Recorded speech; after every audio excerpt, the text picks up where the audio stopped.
Good afternoon. Thank you for coming out in this incredible heat. We all get extra points up there for the level of suffering we endure to study Torah. We're going to start with a very intense focus on the story of Noah and the flood. Okay? So we spent the last 3 sessions talking about the garments of the high priest, what the high priest wore when he went to officiate in the temple. And the basic thought there is you are the high priest of your own life. You are master of your own destiny, captain of your own ship. And all of those are on the website. You can watch them. If you'd like the handout from that, I'd happily give it to you all. And if you want to go back and do that whole segment again, we can. We'll find time and we'll find space, and we'll keep the air conditioner running and stuff, good stuff like that. Here we have a list of 8 things to do to help you navigate the storms of life. Right? You know the story of Noah and the flood, right? What we're going to do is go back and look at the book of Genesis, starting with chapter 6, probably through to chapter 9.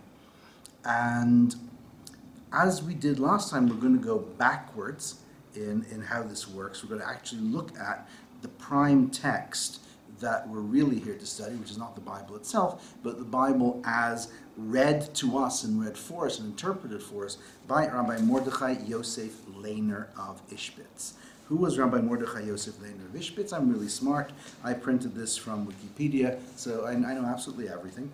1801 to 1854, very significant Hasidic thinker, founder of the Ishbitz Radzin dynasty of Hasidic Judaism. One of the most spoken about, but also one of the least understood and read of the great Hasidic masters. Died in 1854, so not that long ago, 160-something years ago. And radical thinker, totally radical thinker. And one of the things that he's famous for, of course, is saying that the major characters in the Bible who come out doing bad things on our reading, we're actually doing very good things, right? So there is really, in his worldview, no wrongdoing. God is good. And the fact that you did a sin, in quotation marks, well, you have to realize God must have wanted you to do that sin. Right? That's not what we're here to talk about. That's a very deep philosophical and theological discussion. And we could spend quite a lot of time on that if we wanted to. But here we're looking at the Rabbi of Ishbitz, Rabbi Mordechai Yosef, talking to us in what we would call terms of a self-help book. If you go into any bookstore, and there are a few bookstores left in the world, how many self-help books are there? Wow. Thousands. Thousands. I mean, my wife has been listening to a lot of this stuff on YouTube while she's working and searching for apartments for people and stuff like that. The variety from Oprah to everyone you can imagine. Here we are looking at lists of things in the Hebrew Bible. And the lists are largely lists of things that you should be able to commit to memory quite easily. Right? They didn't have the smartphones that we have where everything is on it and everything is an app. But here in the story of Noah, he picks out 8 things. He picks out 3 things and then 8 things and says, if you know this story, you should have these things in your mind. And if you sit and think about this, you will have a picture that will guide you through the stormy waters of life. Generally speaking, in Hasidism and in the Zohar, water and oceans are a symbol for lust. We can say the lust word here, right? Particularly improper and forbidden desires. That's the undertone here. But in general, all the difficulties of life. And that's a very, very straightforward picture that I think we can take. We are on a ship. We are protected by the ship, by the ark, as we traverse the ocean of life. Sounds like a pretty straightforward metaphor, and it really is. It really is. It's a very, very, very interesting course we did a while back. from Rabbi Elijah the Gaon of Vilna, who talks about Jonah and the whale in terms of a metaphor for the soul's journey through life. And there he gets into all sorts of imagery with the ship and the whale and the ocean, the dry land. That's an amazing, amazing, interesting book to learn, but we'll leave that one for the future. We're just going through life here. And life is not always easy, right? We look at other people and say they have plain sailing.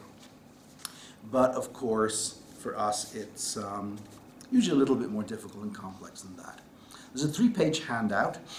And what I've done here is put in it a chart, which obviously contains at least a couple of mistakes. I see at least one right away. None of these things are ever perfect, and they're always the basis for discussion and for getting on with all of this. If you look at page 1 of the handout, there are 8 key words, and we're going to have to focus on these words. And maybe make a mnemonic for them, or just remember them in terms of the order of the story. It used to be when I went to school, we had to learn things off by heart. I don't know what it was wherever you good folks went to school, but I have in my mind whole volumes of Irish and French poetry, which is incredibly useless to me, right? And nonetheless, there is the need to learn certain things. Maybe you learn verse 14, 15, 16 off by heart, and then you have this in your head, right? So there's a couple of very big things that we're getting here. And before we get into the text, I want to just go and read you one little paragraph that I wrote at the bottom of the page. Here we have a discourse by a very significant thinker, and he's telling you how to weather the storms of life, and he's giving you equipment that Noah was given by God, and you can use and adapt for yourself. But there's a couple of bigger points that come out of that, and one is that all the stories, all the words of the Bible, all of Torah is teaching us very deep personal growth lessons. Anytime you open up the Bible, anytime you open up a book of Jewish law, Jewish learning, it's not just an end in and of itself. It should be reaching out and grabbing you and saying, here's a lesson for you, right? Here we're focusing on more generic stuff, but we're really in a set of books that are absolutely magical, that really have the ability. And when I was learning this with my rabbi, Rabbi Moshe Levi in Toronto, we sat down and pretty much every single day that we learned this stuff, and we learned specifically Breslov Chassidus there was a message directed at one of us, both of us, our families, what's going on in the news. I don't know if you've heard of Rabbi Chaim Kramer. The guy translated Likutei Moharan, this massive 25, 30 volume set. And he told me that he was, for quite a while, the principal of a boys' school. And as principal of the boys' school, he was the senior disciplinarian. And they had young boys, teenage boys, who got into trouble and did all sorts of rotten things that they were not supposed to do. And the teachers couldn't handle some of them, and the assistant principals couldn't handle some of them. And eventually they made their way up to Rabbi Kramer's office. And Rabbi Kramer had no idea what to do with this kid, whatever the issue was. So these situations, he would say, you see that set of books over there? And he was talking specifically about Likutei Halachot, the great book, great set of Rabbi Nosson, Rabbi Nathan of Breslov. And he would say to the boy, take a volume there at random, open any page and start reading. And 9 times out of 10, there was an answer to the question and to the problem that this kid had. Whether it was a theological problem, a personal problem, an issue with authority or studying, that was being addressed on that page, 9 times out of 10. That is the level of magic. That is the level of God that is literally in every single word of these books, right? So I never fail to be amazed. Never, never. There's a much bigger lesson here, of course. And what I will do is bring in a couple of lines from the son of Rabbi Mordechai Yosef, who's Rabbi Jacob Lehner, because he talks to us in very contemporary terms. He's not that much later. He's the end of the 19th century. And he puts some of this into incredibly contemporary terminology that I think you'll find interesting and hopefully valuable. Okay?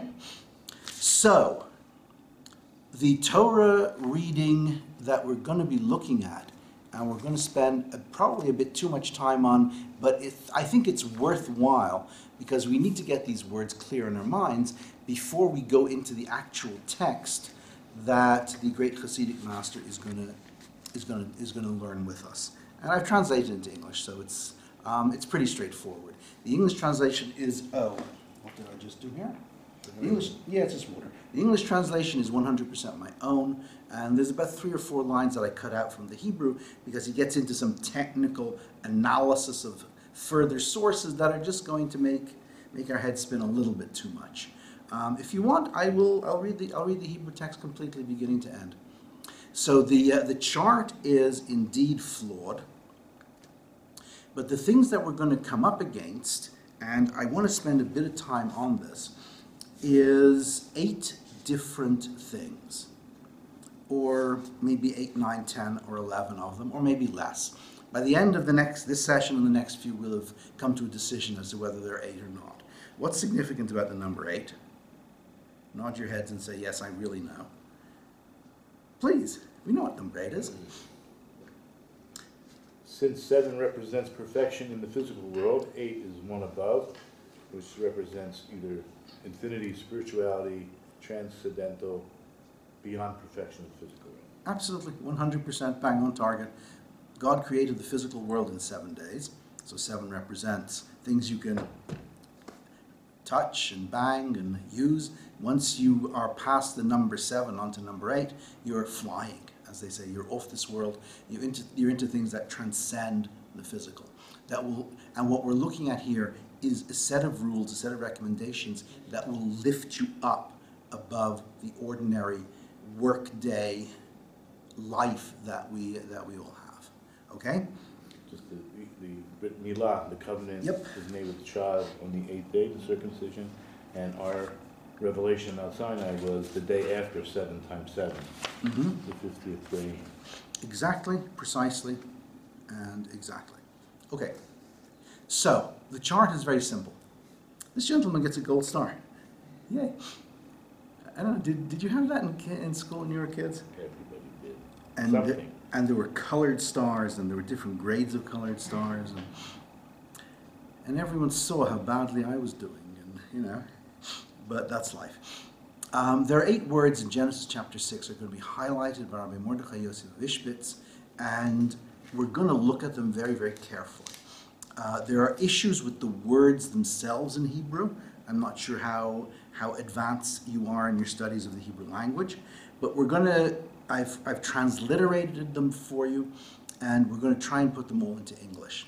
The ark is made of, number 1, something called gopher wood, right?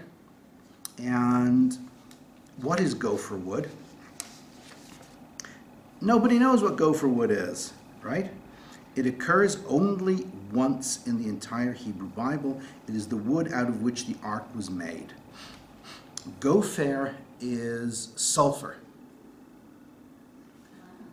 So also pitch or tar, right? And there is a word in English, to tar the road, right? To place tar upon the road. Tar is a thing that makes things waterproof.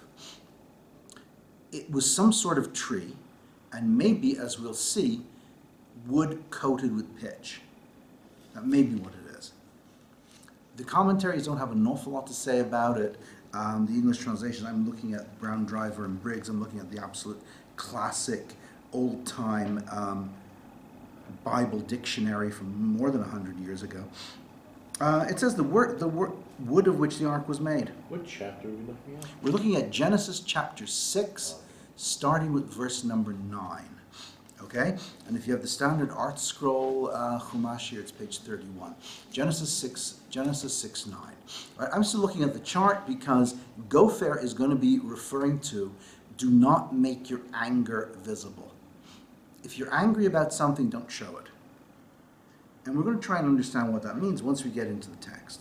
But we have to get very, very clear in our minds what the words are. So keep in mind there's something called gopher, and there's something called gofrit, gimel pei resh tav, which means brimstone, right? You go to church on a Sunday morning, or you go to a synagogue on a Saturday morning, and the preacher brings down verbal fire and brimstone upon the congregation, right? The way the cities of Sodom and Gomorrah were destroyed, right? Something to do with a metaphor for divine retribution, or else hot tar. I don't think we have fire falling from heaven these days, or didn't occur very often in the Bible. But gopher. A lava ball fell out of the sky today. In Hawaii. Yeah. Oh my God. It's the end of days, the end of days. But the gopher and the gofrit, the gimel pei resh, the GFR sound on the verbal roots seem to go together. And it has to do, says our Rabbi, with keeping your anger within you. There are lots of things in the world that are worth being angry about, but very, very little that's worth expressing the anger. Kinim is another word we're going to come up against, and we're going to see this again. Compartments. A can is a nest. Again, it's one of these very odd words in the Hebrew Bible. We're still in verse 14. We're going to read through all of these. A can is a nest, the nest of a bird. It seems to be rooms, compartments. And the kinim in the ark are the staterooms of the cruise ship. Noah had many rooms in his ark. And that is telling us to be calm and have faith. We'll see how this works out. V'chafarta, you shall cover the ark with pitch or tar, meaning going back to the anger thing. Have no anger on the outside, be calm, have faith in God, and if humanly possible, then get to a place where you can uproot anger from your heart and from your mind completely. And that is expressed, says our Rabbi, in the expression covering the ark with pitch. Numbers 4, A, B, and C are a little complicated, especially if you're not too familiar with Hebrew, that the dimensions of the ark spell out the word for tongue.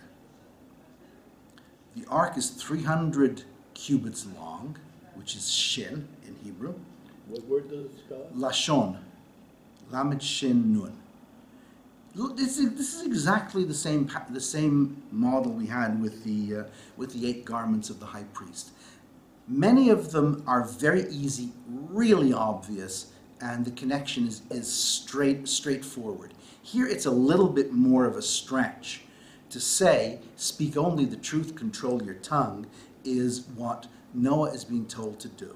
So just to clarify, instead of the resh, it should say nun. It should say nun with 50. Yep, exactly.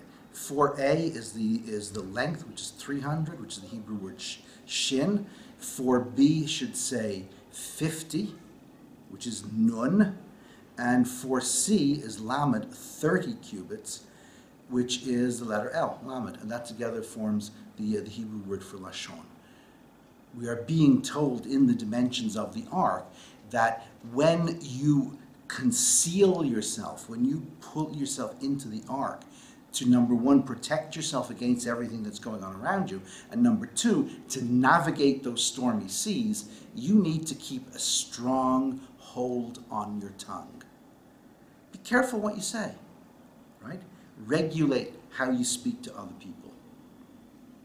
And we know this is incredibly important. Some people have very thick skins, and some people have very thin skins, and most of us are somewhere in the middle. There are certain words you can say to me that will make me very, very unhappy. There are most negative things you can say to me. I really couldn't care less. I was a congregation rabbi for 25 years. There's very little that anyone can do to insult me, right? Or make me feel bad. But there's still a couple of things that hit the right spot. And we all have these things. Sohar, number 5, the window. Right? If you're watching the news here in Israel, Tzohar is the organization of rabbis that is either opposed to or is actively cooperating with the chief rabbinate of Israel. Tzohar is a window or a light. Again, we're going to look at this text directly here. Clarity. The window refers to clarity. God is in charge, is what we're going to pull out of this. Be completely clear of who runs things in this world. Not me, not you, not even my wife, not even Rabbi Poston, right? Right? The world is controlled by God. All of this is God is in charge. And you've got to see this as clearly as you see the trees and the light outside through the window. Number 6 is an odd one because the verse says, regarding the dimensions in verse 16, that the dimensions of the roof of the ark slope and reduce upwards till it is 1 cubit in width. Right? It's verse 16. We're going to read every word here. He is going to read it very, very differently, and you'll see clearly once we start reading the text that the text of the Bible says, complete the ark to within 1 cubit of its top. So finish off everything, but don't finish off the very top little bit. Leave part of the ark unfinished, untouched, undecorated, unprepared. Don't eat everything. You don't have to have a house that's completely perfect. You don't have to eat everything that you see in front of you. The door, number 7, is an interesting one. I know absolutely nothing about ships and boats. I dislike going on anything, on any ocean, on any body of water, other than Venice, the Vaporetto. That was one of the best things ever. We need a field trip to Venice. History, of course, right? Study the history of the first ghetto. Boats generally don't have doors in their sides. So Noah is in this ark protecting himself from the things of this world. He's navigating the stormy waters of life, and we're doing the same thing. The normal way to get into a boat is through the top deck. Here he is being told, put a door in the side, which may be saying, don't have a door that's completely wide open all the time. We're going to get into this, and we'll have to talk about the issues with the rabbis of Ishbitz and how they changed from one generation to the next through saying, open the doors to everyone. Right? We are here involved in a kiruv organization. We're opening our doors. Anyone who wants to come and learn, absolutely welcome. There is the other opinion that says, well, maybe you should only teach this stuff to the elite, to the best students, to the people who show the most promise for being teachers themselves, maybe. It's a dichotomy, it's a tension that was very, very obvious in the rabbis of Ishbitz from one generation to the next, from the first generation to the second, where there was a split over this type of thing. But generally speaking, he's going to be talking here about you and me, our homes, our lives. Is it a good idea to always let everybody in the door? Do you have to run after every stranger and pull them in and sit them down and feed them and be nice to them and talk to them? Right? Practical stuff. Number 8, Tachtiyim. The ark has multiple lower decks. And he's going to get into what we would probably consider very controversial, very politically incorrect, and perhaps psychologically unsound. Each child according to his needs, not necessarily in the very best way. Teach everything to the kid you know is the good kid, and close out the bad kid. Right? I have 2 children who are absolute angels and perfect in every way. But there are people who have children who are on different levels in the spectrum. And how do you deal with each one of them? And maybe by extension, he's also talking about how do you deal with students. You have students who are really interested and grab what you're saying, and then students that don't. Okay? So that's the list. Numbers 1 to 8, don't be angry. Be calm and have faith. Uproot the anger completely. Speak truth. Have clarity that God is in charge. Do not be a glutton. Make peace, and then look after your children according to each of their needs. Okay? We're going to put our heads a little bit into the actual text of the Bible, because there's a few things here that we really, really do need to keep in mind before we can get our heads into what the Rebbe of Ishbitz is telling us and drawing out of all of this. And the journey is a worthwhile journey. Right? Genesis chapter 6, verse number 9. We're going to do mostly in the English, but we'll do a little bit in the Hebrew as well, because some of it really and truly is based on the Hebrew. Okay? These are the offsprings of Noah. Noah was a righteous man, perfect in his generations. Noah walked with God, and he had begotten 3 sons. It's a contemporary English translation. We always say, I begot my son, right? He had 3 sons, Shem, Ham, and Japhet. The earth became corrupt before God, and the earth became filled with robbery, the translation says here.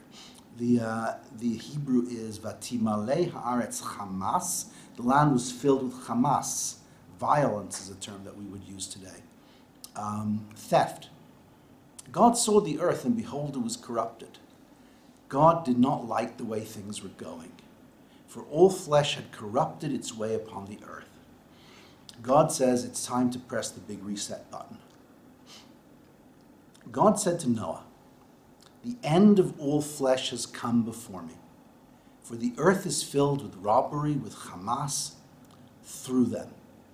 People are just being really horrible to each other. And behold, I am about to destroy them from the earth. Right? God is telling Noah what to do. Make for yourself, here is the verse that we're going to be focusing on a lot. Verse number 14, make for yourself an ark of gopher wood. It is what they call in Greek a hapax legomenon. Right? We can be very, very sophisticated and say we know what that means. It means read once. There is no other occurrence of this word in the entire Hebrew Bible.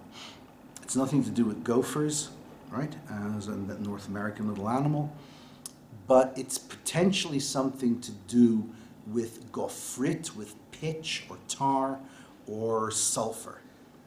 I'm beginning to think from reading some of the other than traditional Jewish commentaries on the Bible that this is a type of wood that had been sealed with gopher or gofrit, which is tar.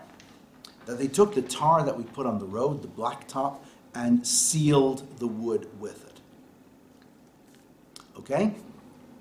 Make the ark with compartments. Again, we're still in verse number 14. Kinim ta'aseh et hateva.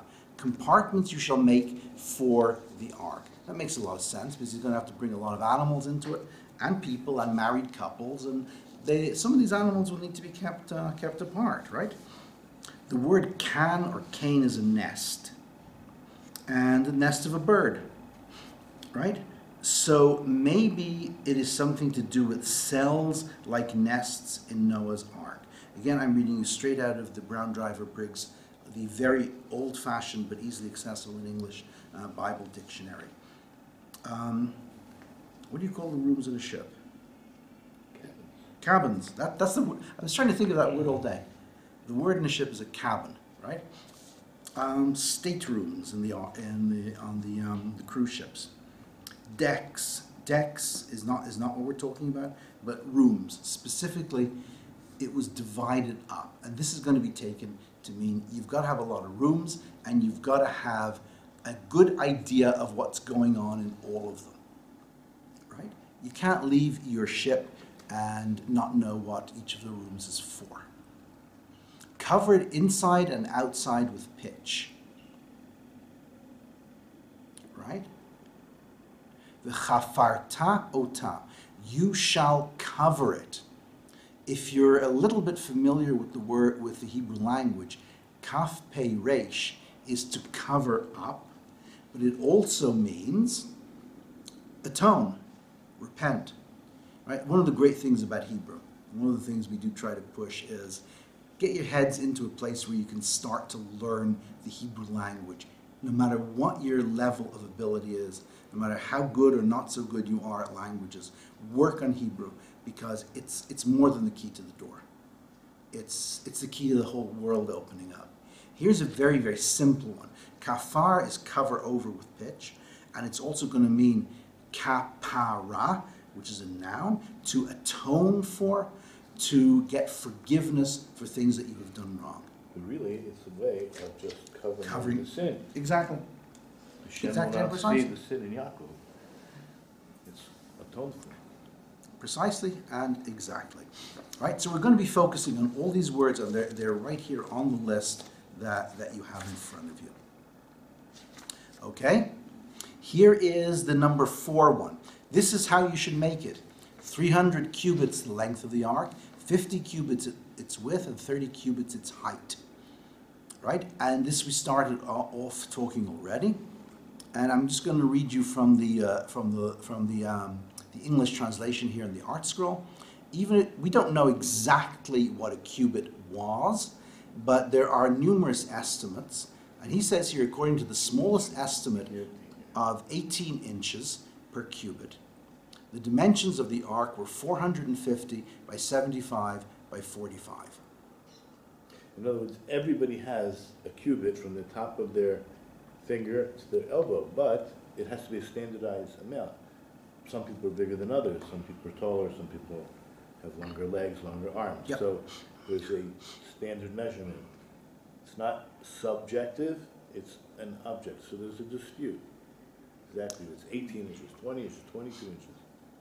Right, but what we're looking at here is a very large boat. And certainly for those times, a gigantic boat. But what we're interested here is what's being taught here and how you should build it, right? Verse 15. V'zeh asher ta'aseh ota. This is that which you shall make it. You shall make it 300 cubits, being shin, 50 cubits wide, lamed. No, sorry, I'm innumerate. I really do have problems with numbers. Nun cubits wide and 30 lamed cubits height. So shin, so turn the letters around, lamed 30, shin 300, nun 50. And that spells out the word lashon, tongue, referring to speech. Okay? A window you shall make for the ark, verse number 16. Right? Again, a very, very difficult and peculiar word. And I am incredibly brilliant because I did actually photocopy all of this stuff for myself. Tzohar is, again, a very rare word. There's another word that's connected to it according to the dictionary, which is the plural. What's the plural of tzohar? Tzaharayim? Tzaharayim, exactly. Again, this is according to a very old dictionary, so there may be contemporary scholars who will say it's otherwise. But tzadi hey resh is supposedly a singular of the word that we know very well, tzaharayim, meaning noon. Or high noon. High noon, exactly. When the sun is at its highest in the sky. So midday, when there is the greatest amount of light and the least amount of shadow on the earth. Right? So the tzohar is, according to the classic Jewish commentaries, one of two things. It is either an actual window in the ark, or it is some sort of magical stone that brought the light into the ark itself. Okay? We're going to look upon it as a window, as a source of clarity. Okay, verse number 16. Tzohar ta'aseh letiva vel amma tichalena milamala. And to a cubit finish it from above. I can read the English words, I can read the Hebrew words, but it doesn't make an enormous amount of sense unless I have some context. the el and 2, amma 1 cubit, tichalena, you will finish it, mi lema'ala, from above.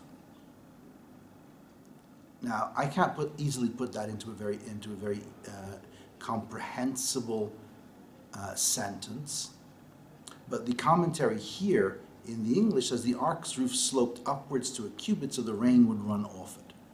The elama, rising up to 1 cubit in width, the roof of the ark sloped. That makes a certain amount of sense, but the Rebbe of Ishbitz is going to say, no, you got to read this literally. Up to the top, up to before the top cubit of the ark, you will do all the work of finishing off the woodwork. Don't finish it off completely. Right? And then put the entrance of the ark in its side. Petach HaTeva, put the ark's opening in the side.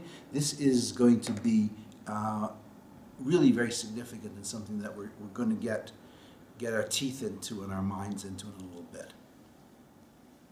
Make it with bottom, second, and third decks. Tachtiyim means bottom, lowest.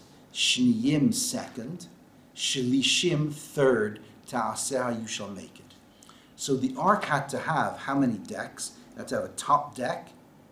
It had to have a bottom deck. And in between a second and a third deck.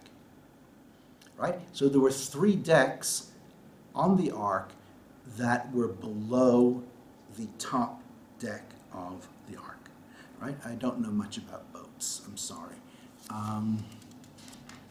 That is one of my lackings in life. I dislike boats, and I totally dislike going on car ferries and all that sort of thing.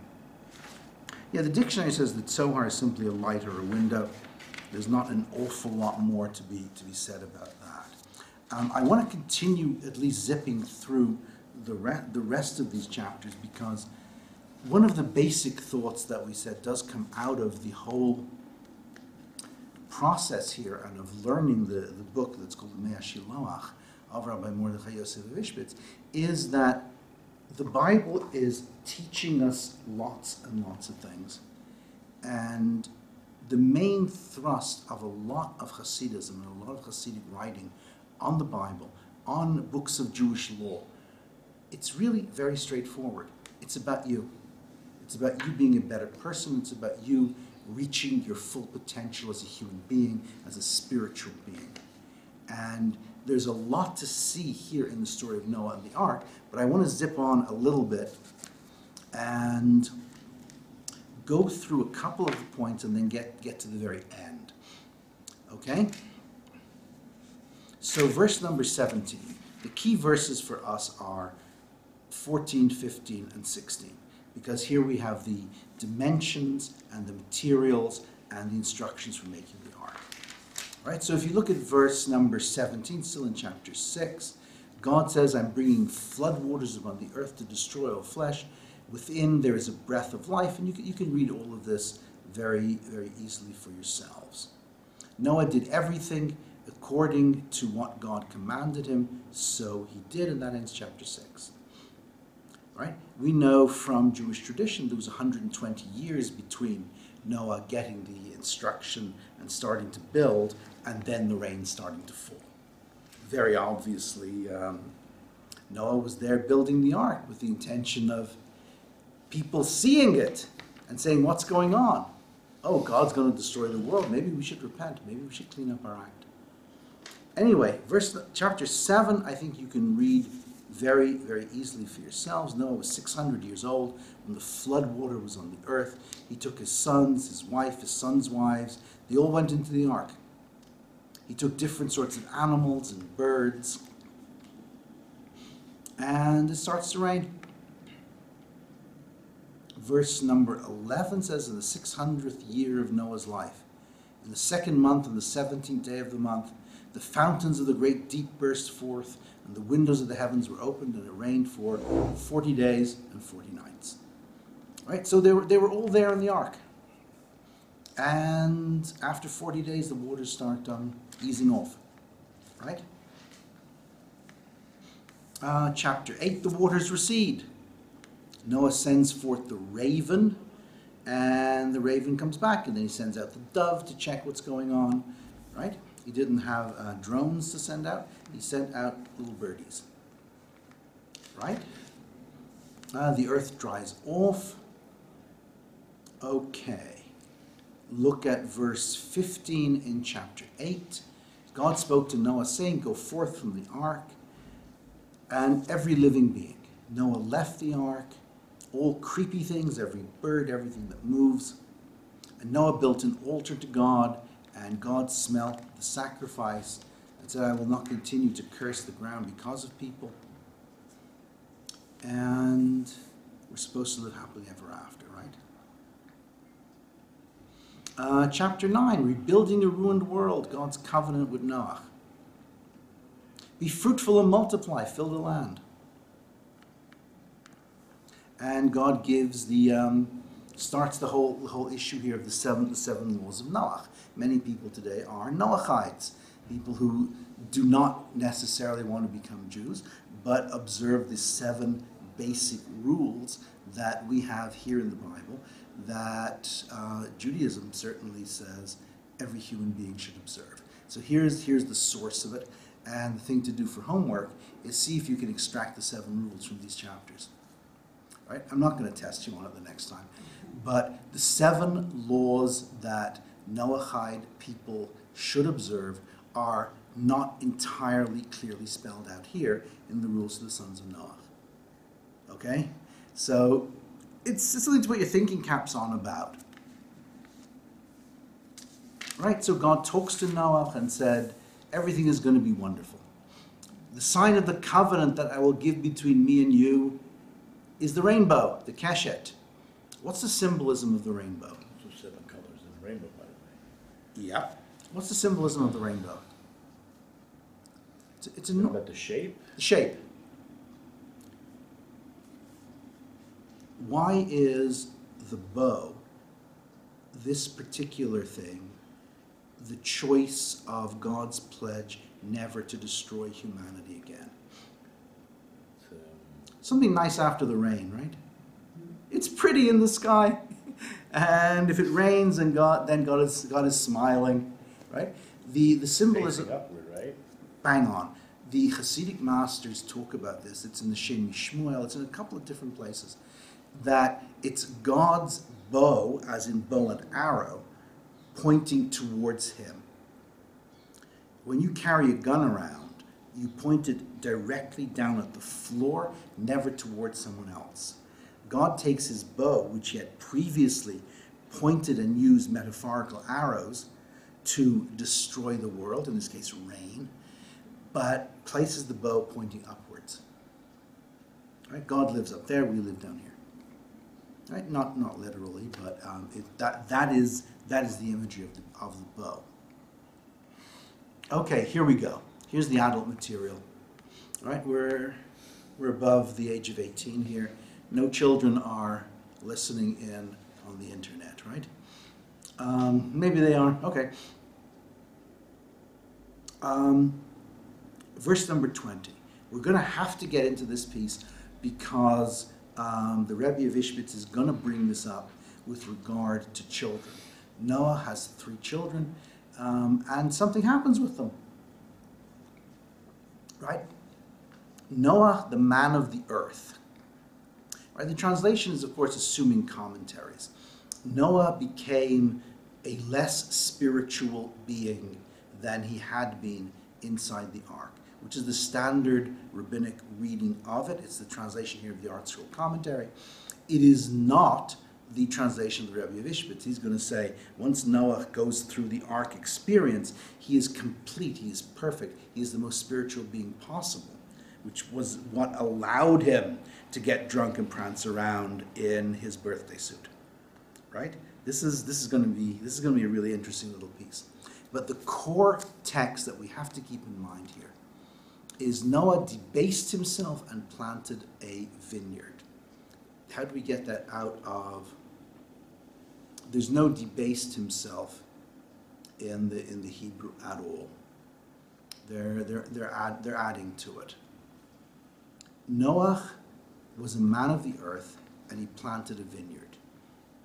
He's obviously being criticized for planting a vineyard because he makes wine, whereas he should have planted corn, something good and healthy to eat, right? He drank of the wine, and he became drunk. Vayitgal b'toch aholo. This is verse 21, 22 in chapter 9. Noah became drunk and uncovered himself within his tent. Right? He was lying there totally blotto drunk and totally naked. Vayar cham avi Chanaan. Very, very interesting verses. Cham, who is here described as the father of Canaan. Why do we need to know? Clearly the text is telling us that Canaan is involved in this whole story. In other words, the grandson of Noah. Noah has a son called Ham, who has a son called Canaan.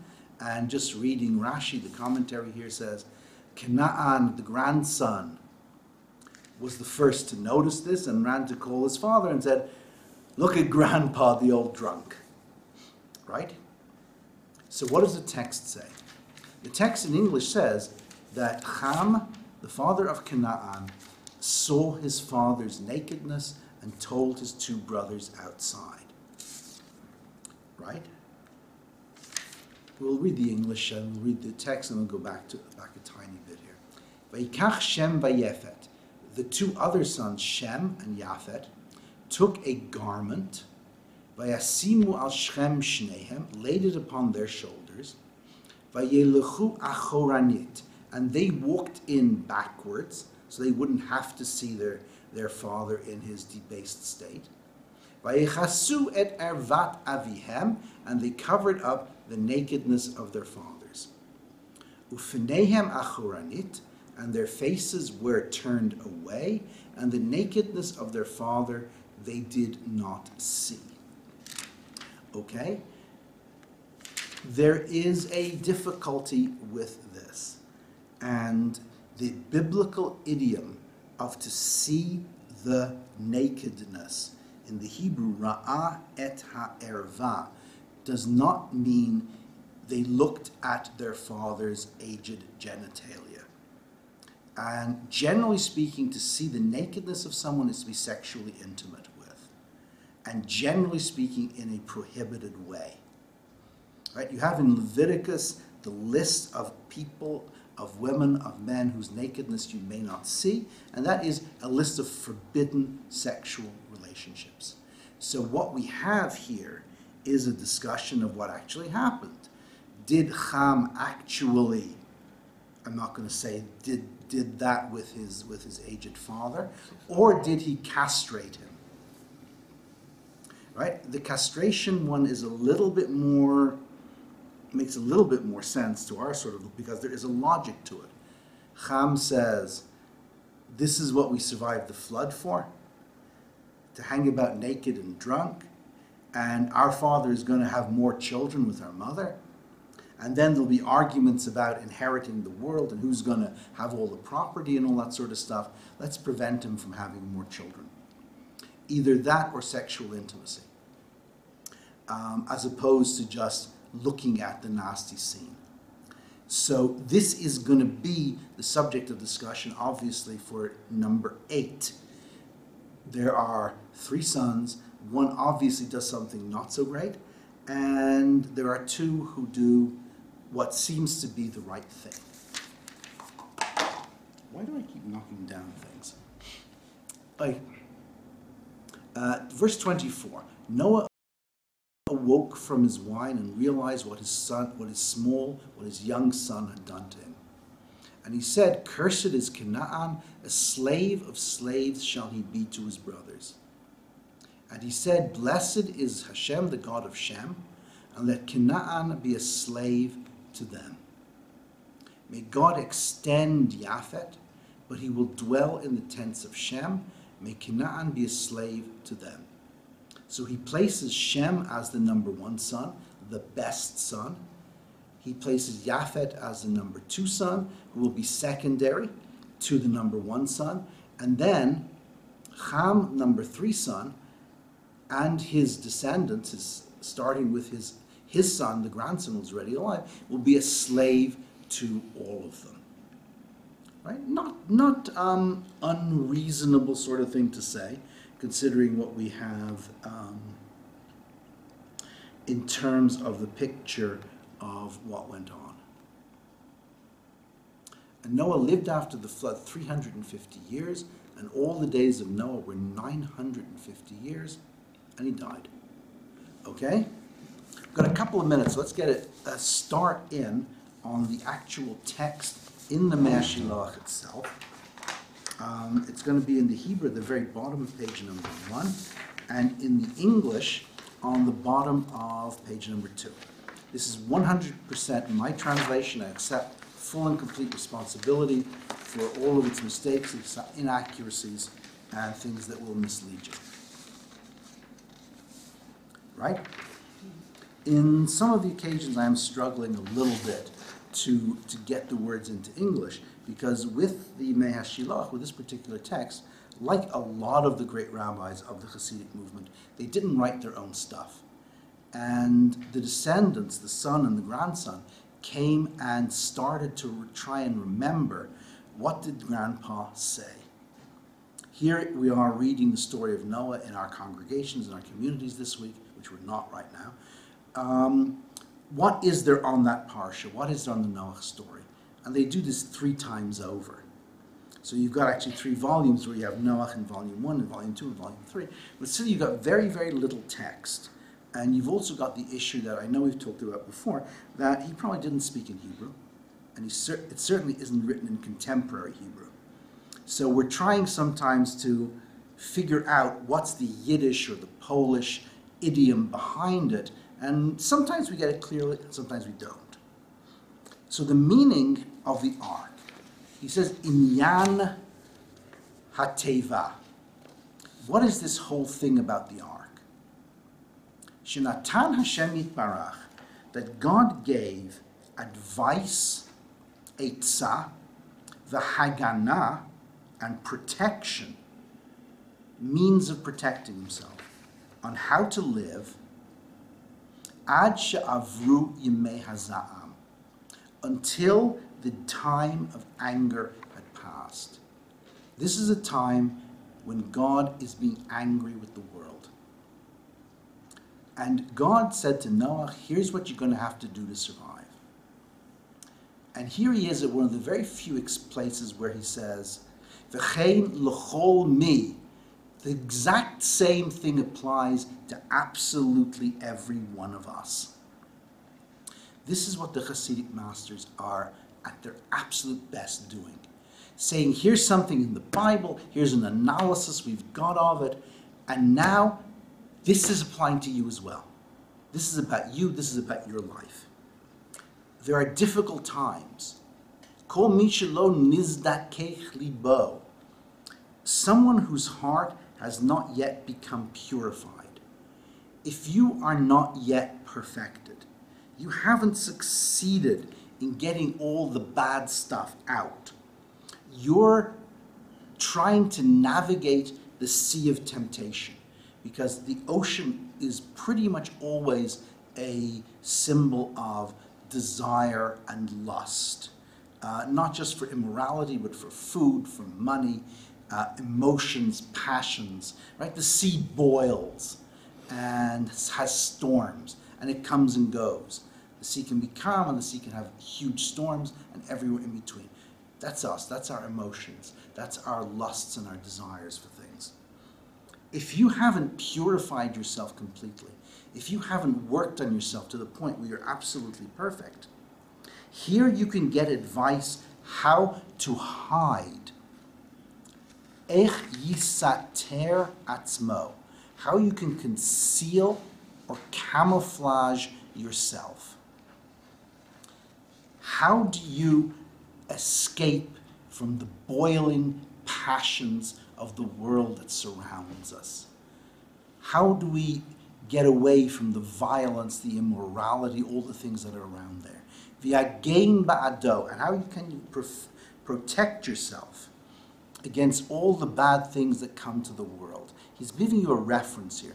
Mikol raha mitragesh ba'olam. Something is mitragesh in contemporary Hebrew. It means it's emotional.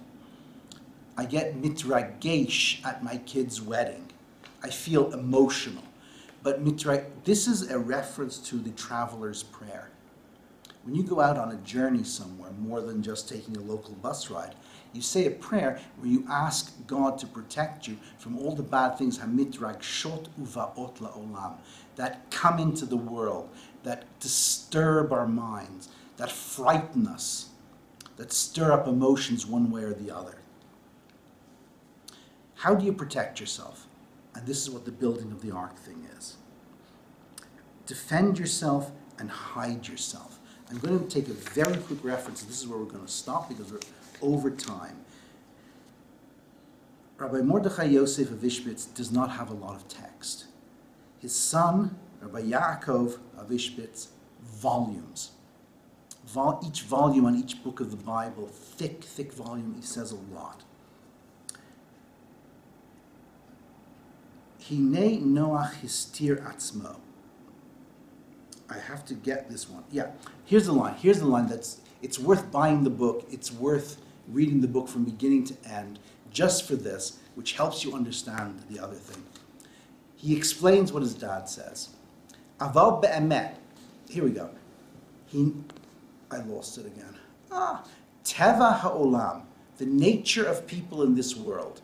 Ha'adam mastir atzmo b'tiradot. A person conceals himself in busy work, worries, things that I have to do next. Right? To be torayed, to have tirdot, is to have things that are worrying you, but not on a massive scale. You busy yourself, you suppress, you push down your desire to do anything real by saying, I've got a full and complete calendar. I have something to do every minute of the day. I'm busy. And what the father is saying, or Rabbi Mordechai Yosef is saying, is you've got to conceal yourself and hide yourself and bring yourself into a closed place with a list of things that will help you get out of that closed space, not bury yourself in things to do. Okay, we'll continue this next time. We'll read this text from beginning to end. Hopefully we'll get through it in one session, and if not, it'll be 2 or 3.